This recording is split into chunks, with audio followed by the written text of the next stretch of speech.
thou shalt not steal. Just don't do it. It's wrong. You can't just go and take other people's things. Where that does happen, you obviously get social breakdown, which is already a problem to some degree in countries. On the world stage, it leads to wars, death and destruction, etc. Do not steal. You can't just take other people's things off them without their consent, by force. It's just wrong. Now, we've got a situation in the world now where Trump is basically threatening to steal Greenland. He would probably prefer to buy it, but he's made it clear that one of his options would basically just to be invade it, to steal it. Now, people have been talking about that a lot in Britain and trying to explain what they think is wrong with it. It's been interesting to hear what people have said. Some people are saying, well, it wouldn't be in the interests of Great Britain if Trump invaded Greenland. Okay, some people have been saying it would be breaking treaty commitments. Well, okay, fair point. Breaking promises is a bad thing. Some people have been saying it would break international law. Okay, there's some force to that. It can be a bit unclear what international law is, but okay, yeah. Some people are saying it would damage trade, etc., etc. But the fundamental issue is that stealing is wrong. Just taking something that doesn't belong to you is not right, and that is the central point. And it seems a lot of people find it quite hard to actually get to saying that straightforwardly. So why does Trump want Greenland? Part of it is just greed, prestige, seeing America covering a larger portion of the world map. The defence line, I just don't buy it at all. Americans can put whatever defence assets they like in Greenland, so I really don't regard that as a valid justification. They could put far more there now. They actually got minimal military presence in Greenland, and they could have much more if they wanted it. And a little aside that you might not be aware of, you may not know, but during the Second World War, Britain invaded the Faroe Islands, which are also sovereign Danish territory. And the reason Britain invaded it was for security reasons. But let me explain the difference. With the Faroe Islands, Denmark had already been invaded by the Nazis, so there was really no one to ask permission from. There was immediate danger of the Nazis invading the Faroe Islands. That would have been a major strategic headache for the British, with the Nazis having a land base, if you like, in the middle of the Atlantic. So there was an immediate danger. So Britain basically invaded the Faroe Islands, explained to the Faroe Islanders why, and they were actually very happy with this. Generally, the British were welcomed, and they stayed there for the duration of the war, possibly deterring Nazi attack, and then at the end of the war, they left. Perfectly justified, totally different than the situation with Greenland. Now, if you look at Trump as well, look at what he said about Canada. He's basically just said, we want it. He said using military force to take Canada is highly unlikely. Okay, that's not entirely reassuring either, is it? But with Greenland, he is just threatening invasion. I mean, Trump put this on his social media account the other day. So basically taking Greenland this year, by hook or by crook. Denmark and the Greenlanders are saying, no, we're not for sale. We don't want that. But Trump is saying this is going to happen in any case. Trump also put this image on his social media, which you can see is showing Canada and Greenland as part of the United States of America. Now, you could just say, oh, that's a bit mad, or he's just joking or whatever. No. If you live in Canada and you see a neighbouring nation much more powerful saying basically you're going to become part of us, and you're thinking we don't want it, then what's going to happen? It's just beyond the pale. Now, Trump, before he got elected this time, all this crazy foreign policy business, he didn't talk about any of it during the election campaign. But as soon as it was elected, it all started flooding out. Now, some people say about Trump, this is just his genius tactics. He's threatening to invade, but it's just a negotiating tool. Isn't he brilliant? And I just say, no, it's just wrong. You cannot use that as a negotiating tool.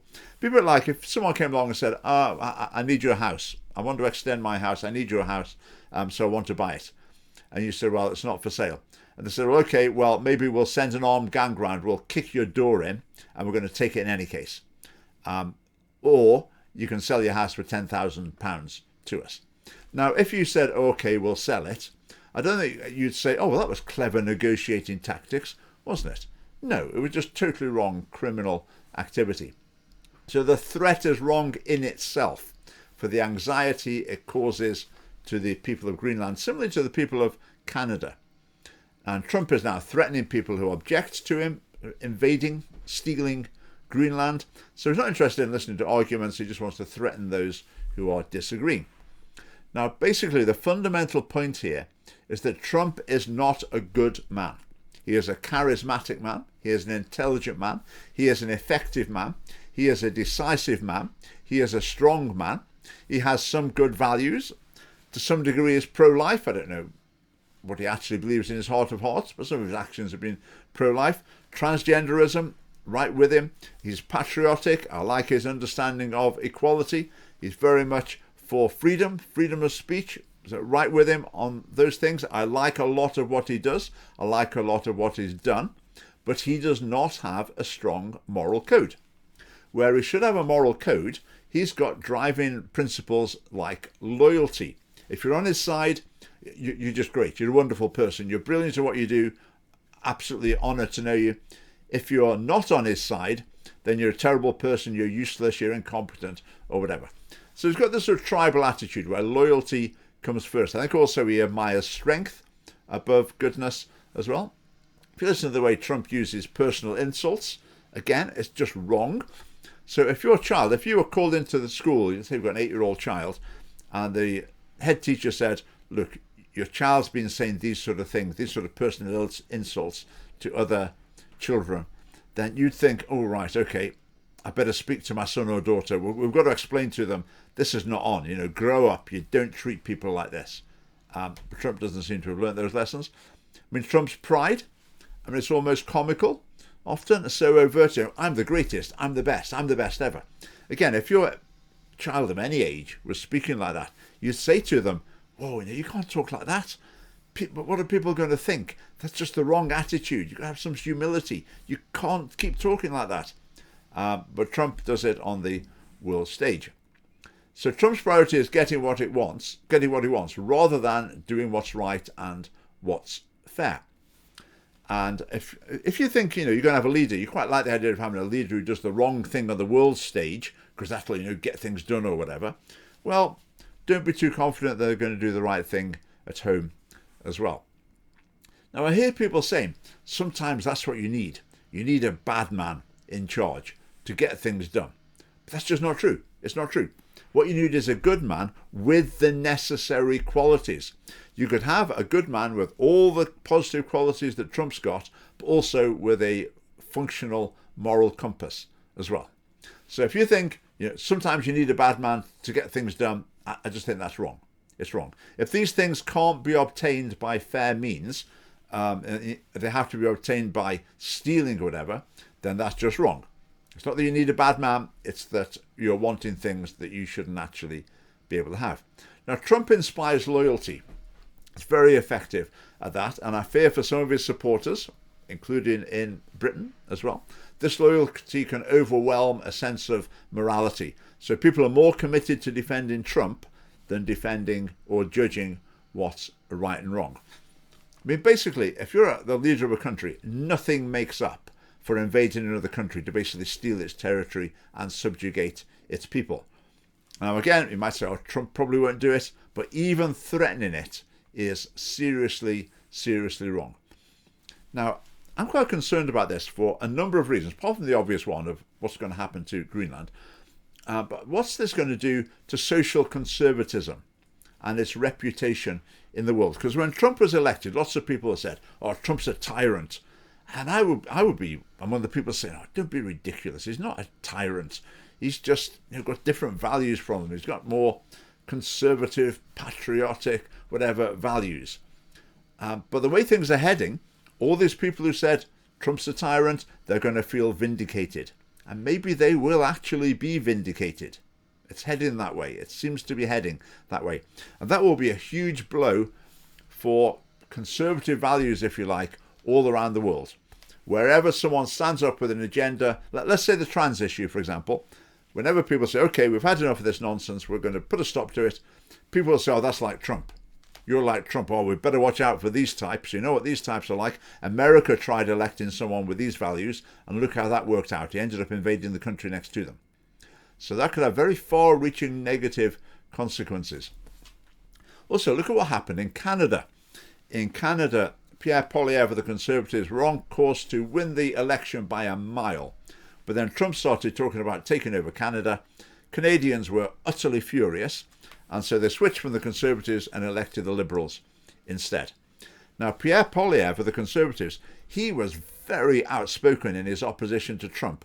He absolutely slated Trump. He said, reject this utterly. So he had no association with Trump whatsoever. But in the electorate's mind, he was still somehow part of the sort of right wing, and that's what sort of Trump is, so we'll go for Liberals instead. So it swung the Canadian election, I would say, in a wrong direction. I mean, Justin Trudeau, that had years and years of Justin Trudeau. I mean, they surely should have had enough of that, and they had enough until along came Trump, and then they've elected another Liberal. The same could happen in Britain, particularly with reform. And Nigel Farage will try to distance himself with Trump. I think he won't do it enough because he really values his relationship with Trump, which I think is of dubious value because Trump will be out in 3 years, probably. So I think reform will be really hit by that because they will be seen as like the Trump version in Britain. Brexit and Trump, they're things very much linked in people's minds. I think all over Europe, if Trump invades Greenland, or even the point we're at now, it's going to serve to discredit more conservative political parties across Europe. And I think that could be a negative thing, because for many years, many decades, a very liberal, progressive, secular type viewpoint has dominated in Europe. There are now significant movements pushing back against that, some of them good, some of them not so good.